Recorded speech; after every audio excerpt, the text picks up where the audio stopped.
It saddens me that I am writing this article before writing about my grandmother, which was supposed to be my next one. It's never materialized because I keep missing the mark. I want to write about my grandmother in memory of her passing, which is February. And I always find that I'm more busy November, December, January, February. So I miss the mark every time. And so unfortunately, I'm writing this before my grandmother's because it's still fresh, and I need to get it out of my chest. I need to get over with the anger. It has not been easy. It is only when I started to pen this article that I have really counted how many abuse cases or abuse experiences or near molestation and molestation experiences I have been through. 10. 9 abuse cases with unsuccessful molestation. 1 successful. All as a teenager except 2. So, with those numbers, am I just lucky or divine?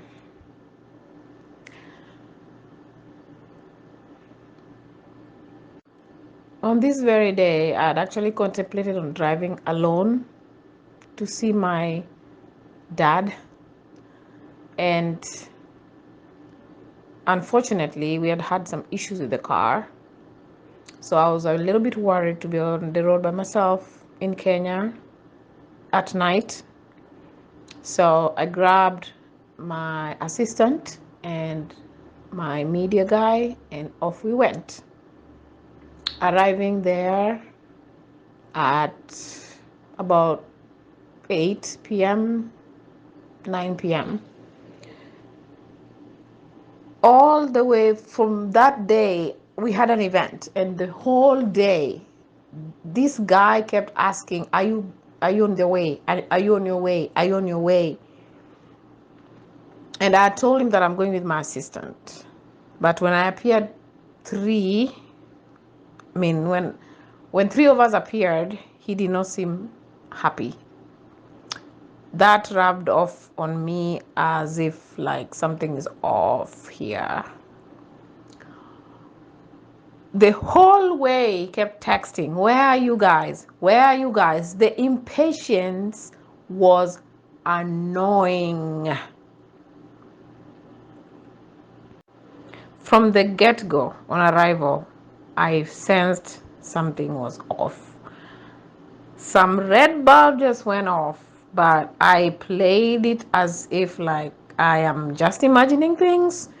I played it like this person has missed me so much, and so energies are gonna be different from someone who just saw me the day before. I have had this happen to me with many friends who I have not been able to see. I keep saying gonna meet, and eventually when I meet them, I'm not alone, and they get pissed because they want an alone time with me. They want a quality time. Don't come with your group, don't come with your crew. But I'm a busy woman. I barely have time for myself. So when I grace someone's presence with my team, I first of all apologize. It's sometimes my team, sometimes with my family, because maybe I need to be driven around, and it pisses. And this is why I don't have friends, because I don't want to piss anybody off. Anyway, same energy here, but a little bit weird. From the hug as we got off the car, to the comments, to just everything, something was weird. The hug was a little bit tighter than I would expect. The laugh when he was introducing himself to everybody else and saying, this is my daughter, like that, it was exaggerated. The laugh was weird, and I felt, I something said, run. And I played along, and before we got in the house, I just told my sister, like, something's off, but I'll let you know later what I mean. Okay. My assistant is the kind who laughs a lot too. So she was laughing. We were all laughing. You'd be like, someone else looking in would be like, wow, this is a big reunion. People are happy. I was worried, a little bit worried. Not scared, just worried. Then he goes bragging about there's so many rooms, it's okay even if you came 3, because he pulled me on the side and said, well, first of all, he said, let me show you around. And I was like, guys, let's go. He said, no, just you. Let me show you around. And I'm like, okay. First of all, this is not the house I came to the last time. This is not the house that I know. He said, what do you mean? So you've never come here? I said, no. And he knows I've never come there. Because his house was more of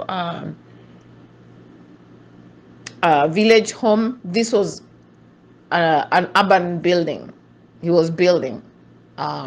You could tell that there were tenants, and he was expanding and something. This is not the home that I was expecting I was going to go to.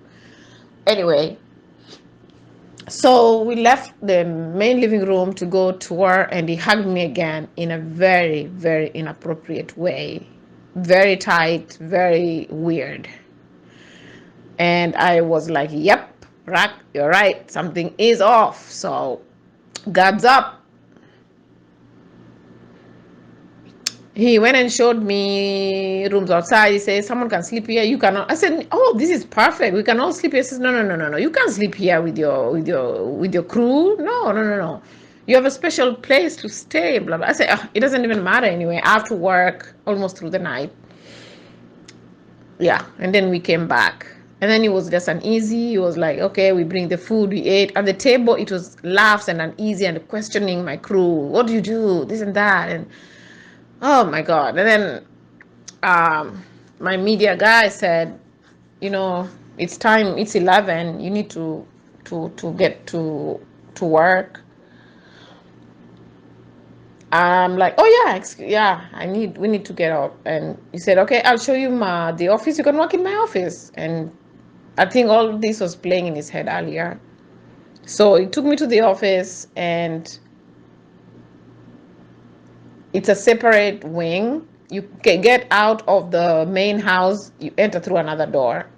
Get out completely of the house, and a different entrance door into the office.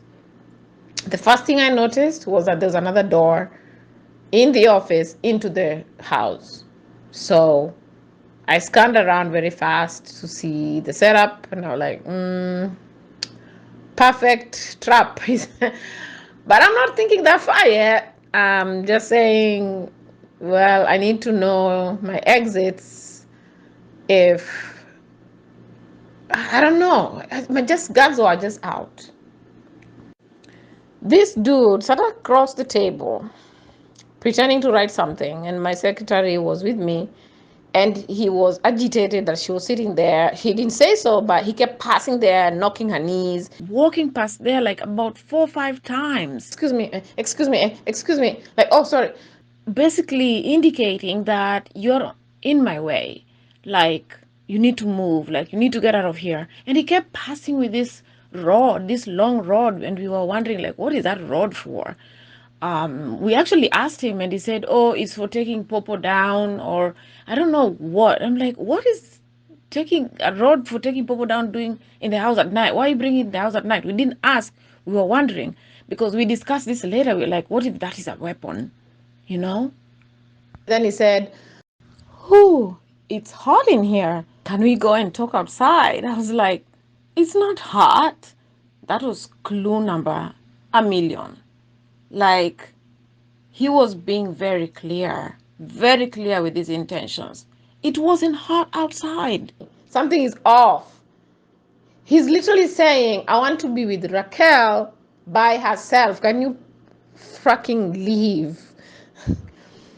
We got the queue, and I said, no, I'm not, I don't want to go out.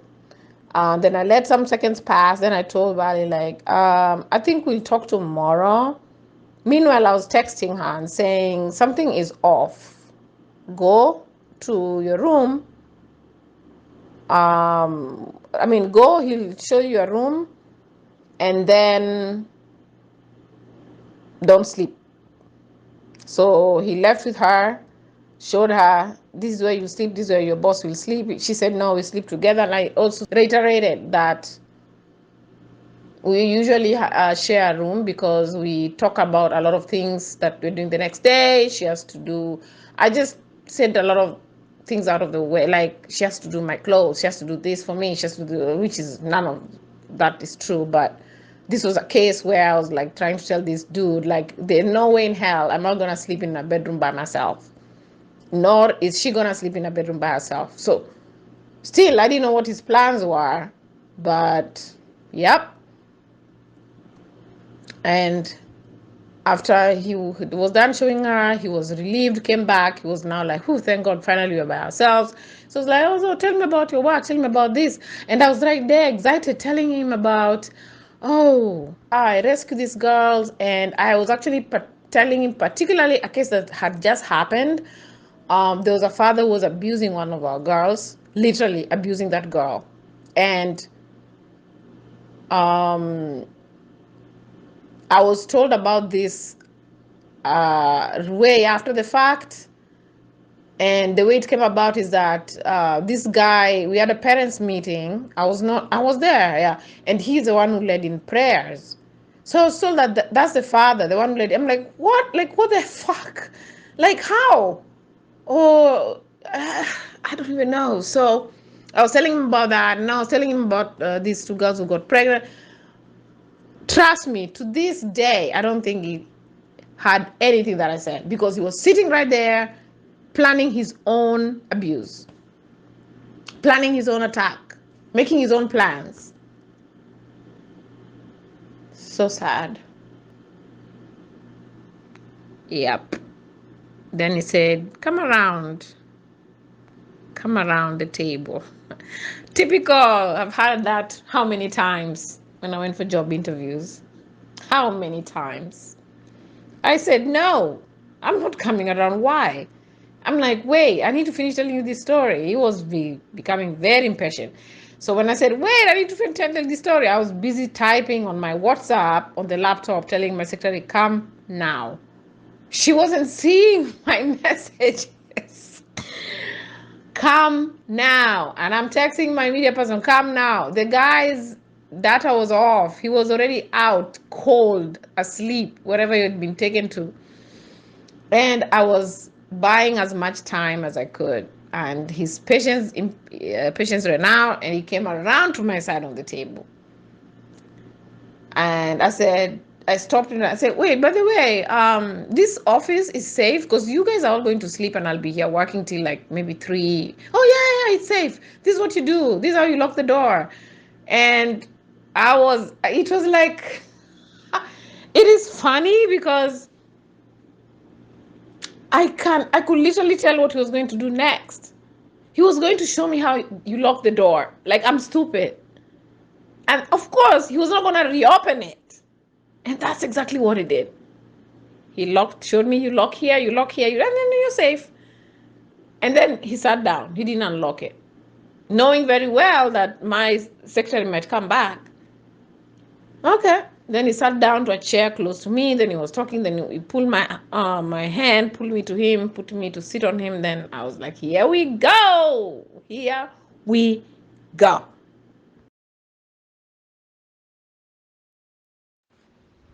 So here he has me sitting on his lap, and we are arguing and pulling and wrestling, literally. And I'm trying to ask him, like, what are you doing? Like, look at yourself. Like, what are you doing? I didn't do the usual, no, please stop. No. I was like trying to reason to this dude. I was like, the devil in him must realize that this is Raquel. Wrong number. This is Raquel, a champion for girls and women. what are you doing? Like, that's what I kept asking, like, what are you doing? And trying to make sense of it all. And he was babbling something, and I'm not believing this. I had read him the whole time, and I knew it was coming to this. I got the cues, and there were red flags all over. But now that it was happening, I was like shocked. Like, seriously? You want to go through with this? And I don't know what I did, that I turned my head towards the door because I was expecting my secretary to come anytime. I had texted her, like, come now. And I couldn't see my phone anymore, or my laptop. So I was expecting her any moment. I'm like, where is she? And I turned my head, and my cheeks like sort of rub on his nose or lips or whatever. I don't know. But suddenly the guy gets excited, like, yeah, yeah, yeah, yeah, you did it. See, you kissed me. See, you did it. It's that simple. Just do it again. Do it again. I'm like, is this guy insane? At that point, I'd had it. I was just gonna punch him in the face. I pushed and got up, and before I did anything, my secretary knocked, and I opened the door. And when she came in, I was strong all along. I was okay. Like, I was really focused, and I was like sober. But as soon as she came in, I bawled. I broke down. I was like unbelievable. As soon as she came in, he ran off through the other door. And I briefly told her, I couldn't even speak. In between sobbing, I told her what just happened, and she was like, leave the room. I'm getting your laptop. She was pulling wires, pulling everything. I'm getting everything. Just leave. Just go by the car. And I'm like, we are leaving? She said, you are leaving. And for some reason, my head hadn't circled around the fact that we can leave. All along, I was thinking, oh my God, we're going to stay here with this nonsense. And then she was like, we're leaving. I'm like, wait, yeah, that makes sense. I was literally confused, I think. And then I was like, wait, I don't know if I can drive. But none of them two could drive. So I would definitely have to drive. And she pulled everything, laptops and my books and all the stuff. And she went to the window where Bovin was sleeping. That's the media guy, Bovin. And knocked on the window, and he eventually woke up. He was deep asleep, and we briefed him, and he was pissed. He was mad, and we were all mad. We just got in the car, backed up, and left. And then the gate was closed, and we like, damn, how are we gonna get out of here? So our fear was like, he can come after us. Maybe this dude has done this before. Maybe he has a gun. Maybe, like, all the things. We just wanted to leave. And luckily, a guy came and opened the gate for us, and off we went. It was 3 a.m. in the morning. And it's so weird. Like, as we went, we were like, wait, we're literally running away. Why didn't we beat him up? Like, we should just go back and beat him up.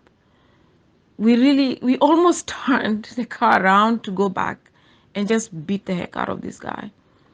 But we were like, you know what? We might put ourselves in more danger. We don't know what he's up to and stuff. Let's just leave. And we left. 3 a.m. in the morning. Crazy. And the closest place that we could go to was my secretary's home. Her mother was there, and when we arrived, we told her, and she was overly, I can't describe it. She was in shock. She was like, this happened to you? Like, you're the president of Tunza, and he knows who you are, and he had the audacity to do that? Like, yeah. So we were like zeroing on everything, and we were like, no, he must have been doing this to other people who are weak and have no one and need help. Like, I was still like sobbing, and not for me. I didn't care. It was like I didn't care about me. What pained me the most was that how long has this guy gotten away with this? How long has he been doing this? Because there are orphaned girls who pass through his hands. There are widows who go to him for help. And definitely, this was not his first time. No way. So I was like, no one has ever brought this guy to book. How long has he molested someone or some people or some women, girls? That's what was going through my head, and it made me angry. I was like annoyed. And the other thing that made me so mad was that out of not trusting bishops and pastors and evangelists and church, this was the only standing dude for me. He was the only one I gave a benefit of doubt, because I was there, 2 decades ago, when he used to preach and get through to us and made sense. He was like holier than thou. Like he was good. And so he was the only standing bishop or pastor, whatever you can call them, that I could trust, that I could still go to and say, pray for me, or, something. Like his hands were clean. Despite my attitude towards church, this was the only guy. And now he does this? Like he killed everything else with it. He killed my belief in anything that was left about church and Christianity and stuff. That was what was paining me the most. That and the fact that I know for sure that he has done this many times before and no one has brought him forward. That hurt. And because of that, I'm not letting this go. Start some paragraphs by saying, so who is this guy? So first, this is a guy who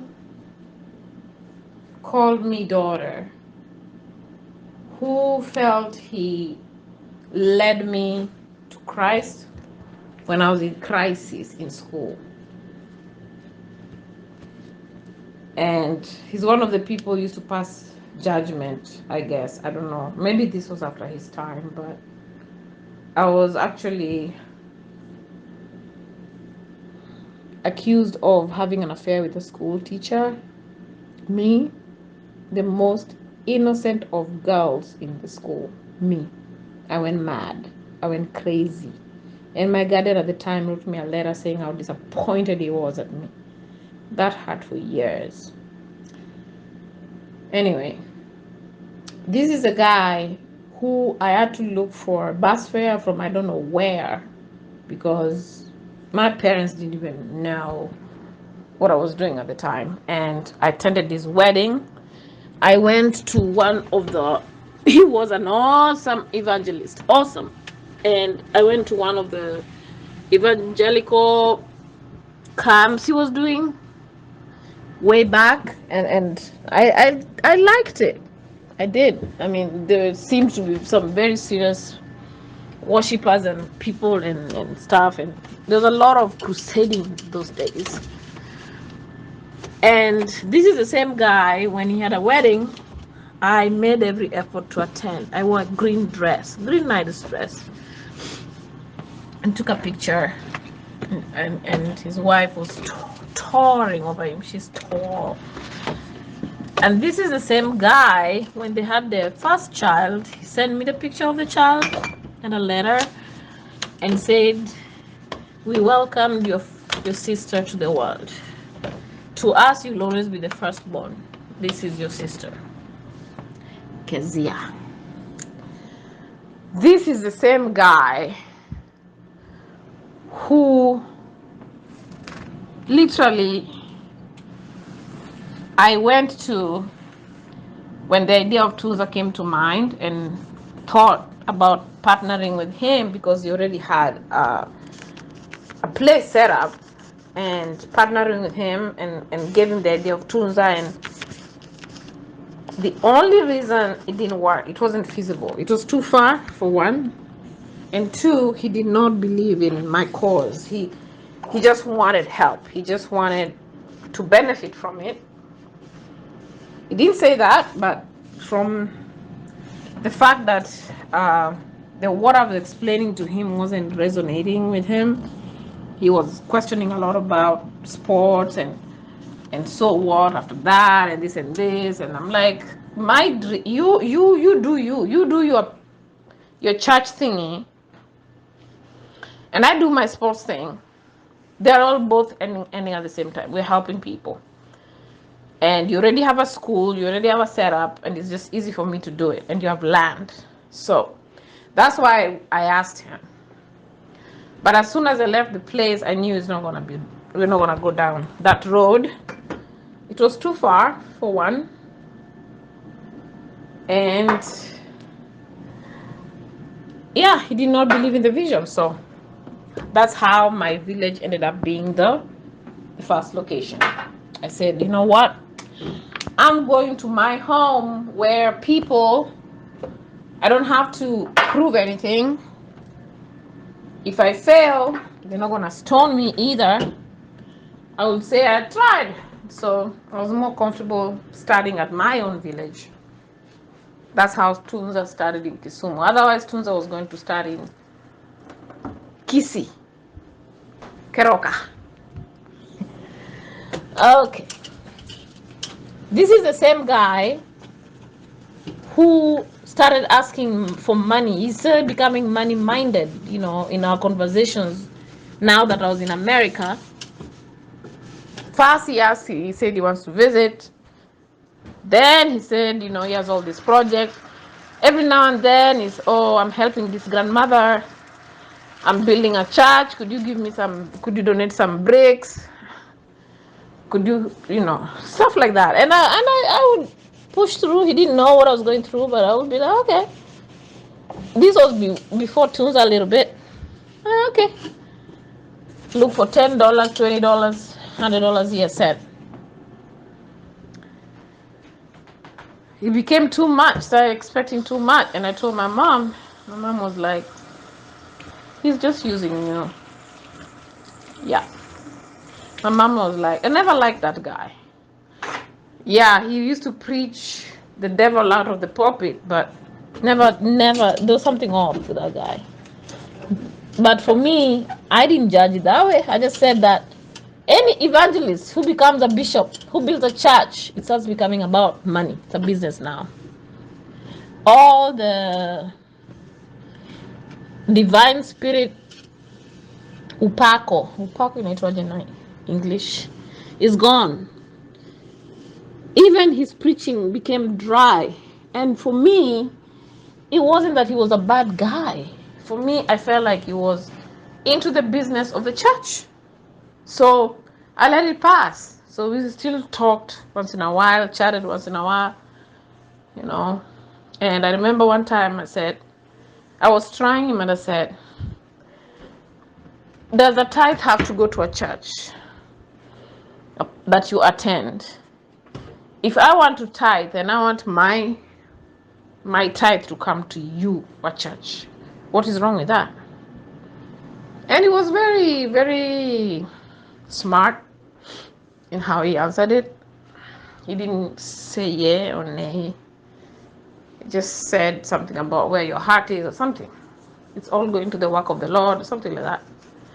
So he did not push and say, yeah, send it to my church. But I'm sure he was hoping that the reason I'm asking is because I want to start tithing and sending to his church. And for those of you already out there saying, this is why she's not married yet. This is why she can have a man. Maybe she doesn't trust men, blah, blah, blah. No, please don't. Those of you already planning to have intercessory prayers and fasting, do not waste your breath on me. I will never, never use the same yardstick on anyone to judge someone else. I will never do that. I'll never use the mistakes of a particular person and judge someone else.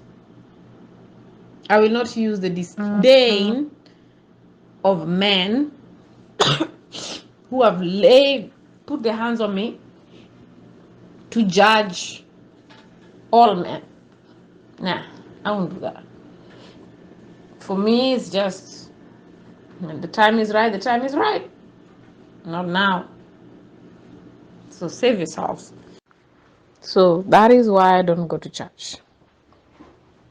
I have been to church, I think, twice in the last 15 years to take my mom or to see a friend's church, how it is. After telling them I don't want to do church because of this and this, they say, come just see, our church is different. Nothing's different.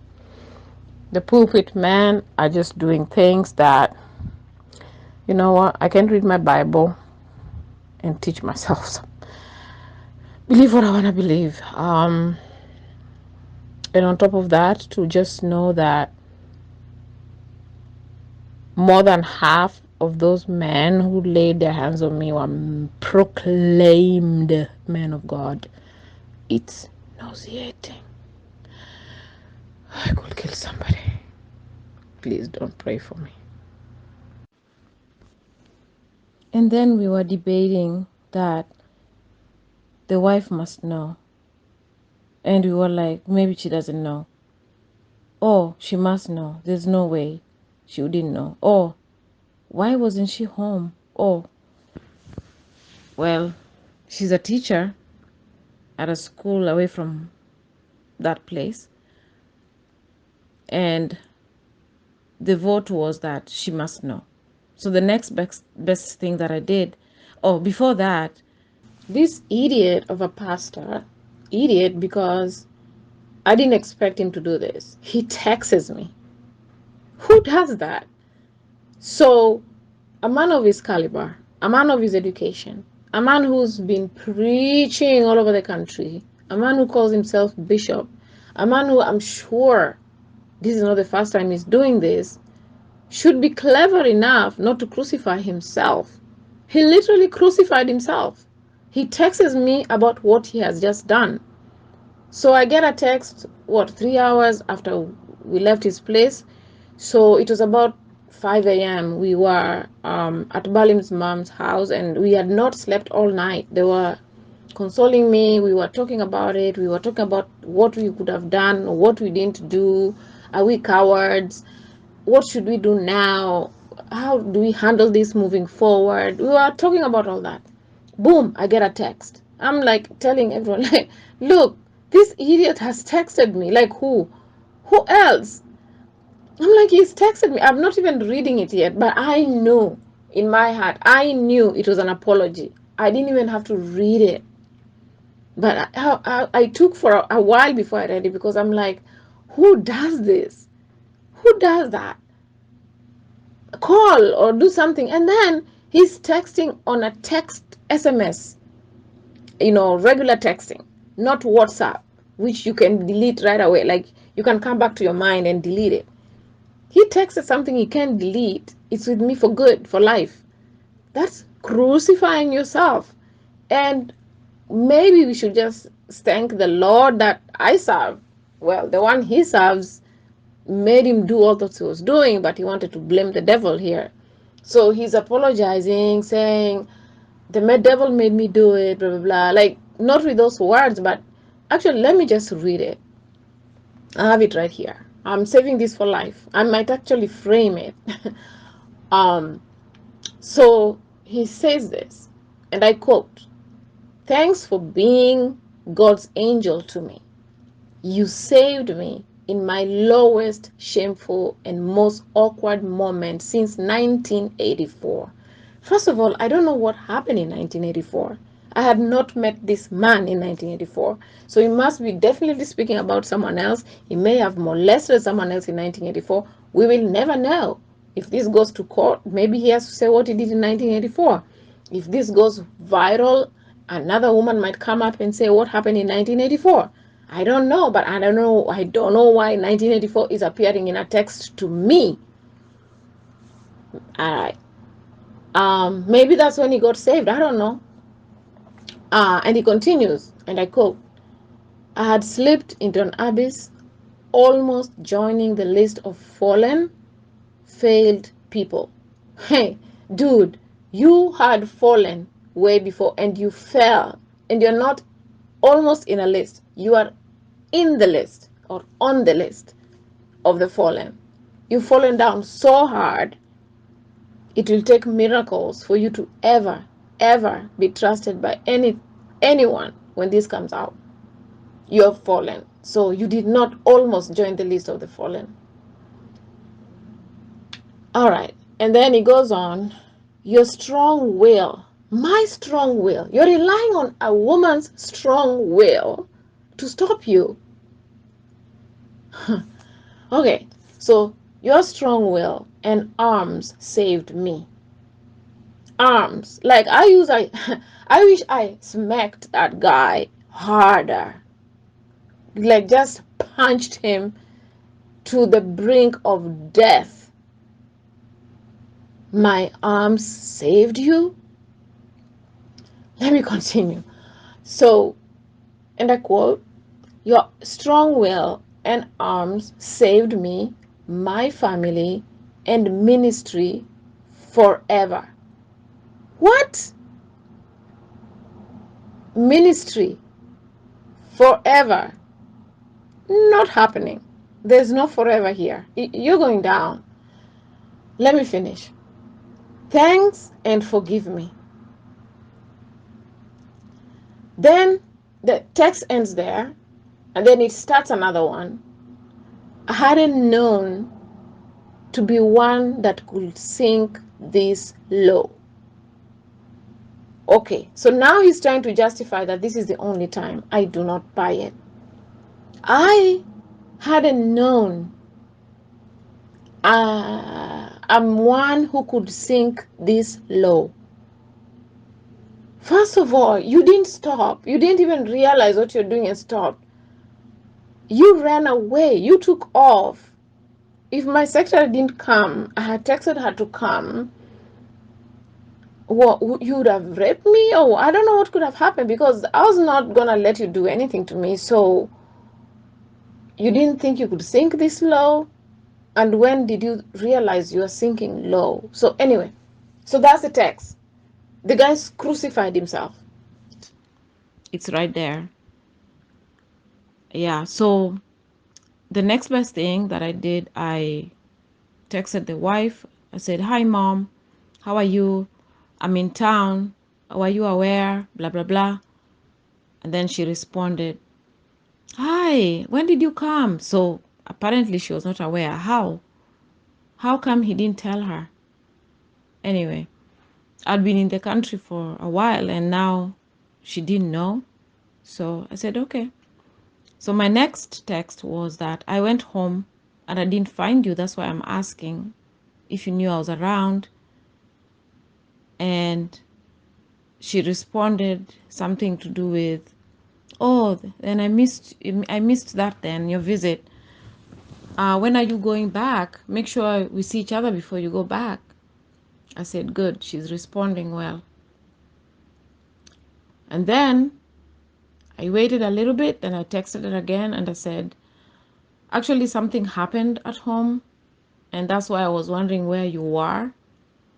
And it wasn't pleasant, it wasn't good, and I just wanted to know if you are aware that these things are happening. And then I couldn't explain, so what I did, I just forwarded to her the message that he sent me. And I told her that, could you please ask him what this is about? She did not respond. 2 months down the line, I texted her again to remind her, did you ever find out? Did you get my message again? Like, just trying to bring up a conversation. No response. To this day, she has not responded. So is she aware? Maybe. Maybe not. But if she was not aware, she would be furious and want to know more. So, looks like she's aware. Well, if this had happened to the bar, I would have taken myself to the bar. Okay, you may argue that I took myself to his house, But his house was like my house. This was family. He called me his daughter. They called me family. I was free to come and go as I pleased. This was like my home, my Christian home. However you want to frame it, I had a right to go there. And remember when I started, I said I was going to go there by myself. It's only that the car had a problem, so I needed company. But I was going to go there by myself. But if this happened in a bar, some dude starts coming to touch you and treat you like a slut or just misbehaving, you just smack the dude in the face or mouth of something or kick him or move or call the guards against him or something. You would have done something in a bar. This is a bar. This is what happens in a bar. You'll probably tell him F off and he'll want to pull you and this. But guess what? This is what happens in a bar. What do you expect when you go there? This might happen in a bar. It is not news. So what I'm saying is that you'll probably be over it. Maybe the next day tell your girlfriends or friends or whatever that, hey guys, by the way, yesterday I went out and there was this dude in a bar and he was all over me and stuff and this is what I did and oh my God, I don't know what's wrong with men these days and no respect, man. They just see a girl and they just think you're a slut or whatever. I'm just tired of these people in a bar. You can just go out and just have some peace. That's what you would do and then forget about it. But here I was in a pastor's house, a pastor who calls himself my dad, simply because he brought me to Christ, blah, blah, blah. A pastor who calls himself bishop, a pastor who owns a church, a pastor who puts his hands on people and prays for them, a pastor who collects collections from people and is called to all these rally or political wherevers to pray over the nation. That is the dude I'm talking about. Despicable, unforgivable. I am just so tired of these pastors who take advantage of their flock because people go to them because, oh, they have this problem. Oh, pastor, pray for me. Oh, I'm like, I don't understand why people don't pray for themselves anymore, because there are so many fake pastors out there. You cannot tell the difference between the right one and the wrong one. And I am so mad and I'm hurt because for me, this was the only guy standing. I have written of church. I have written of bishops. I have written of evangelists. I have written of pastors. But this guy is the only one who was standing in for me. I am not saying he's righteous. I am not saying he was no sinner. There's no human who's not a sinner. But when it comes to molestation, zero. I did not expect that from him. Extorting people money, probably. Of course, he was asking me for money and he became money-minded. But molestation, no effing way. I would have defended him to my death. That shocks me. I can't wait for the day I'll reveal his name. He was the only one standing in my books. I don't know how many times I have to say that. Like, this dude was the only person I could go to and say, can you pray for me? Or I have this problem. And to make it worse, when I started talking, I said, I've had so many series of abuse and stuff. He knows all of them. He's the one person I could go and tell, guess what happened with this person? Guess what happened at work? Guess what happened to this teacher? Guess what's happened to this relative? Some things I haven't even told my mom. This guy knows. Did he use that against me? I don't know. Was I that dumb? Like, everyone has a spiritual leader that they go to. This was my man. This was the guy that I would stand with. He was the only one standing in my books. People, are you hearing me? Like, I would have sworn by anything that he could have been a sinner in any other thing. But molestation, zero. Nowhere there. He will not go there. And the fact that his wife is aware, I don't know what happens in that house. And they have daughters.